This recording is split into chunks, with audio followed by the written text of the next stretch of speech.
This is Generate's logo, its third logo. It's not super legible, it's basic, and doesn't work in many formats.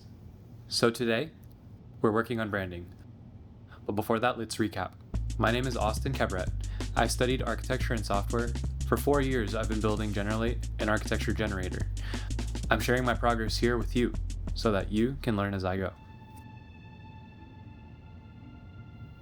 References are a good starting point, but especially in my case, since I'm not familiar with character design.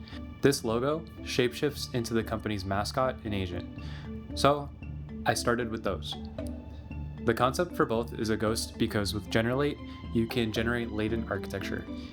Inspired by the references, I drew a couple options, testing different shapes and concepts. The overall process is basically the architectural design process where you go from gathering data to rough design to details. You might notice I'm designing in grayscale. Given color's three-dimensionality, it's useful to simplify to 2D before going to color. This helps with getting legible silhouette contrast.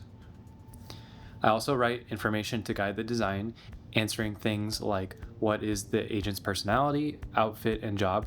With this, there's a good starting point. In the same way that the data guides the design, the body's contours guide the clothing design.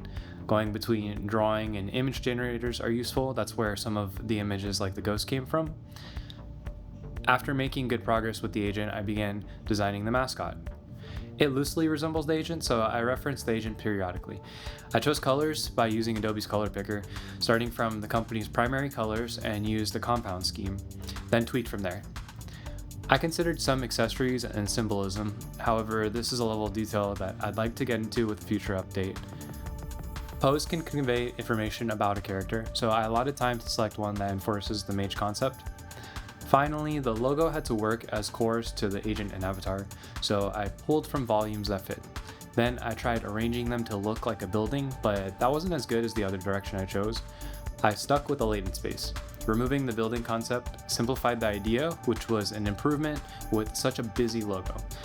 Then I made dark mode, which just left, modeling it up in Blender. Here's the final logo.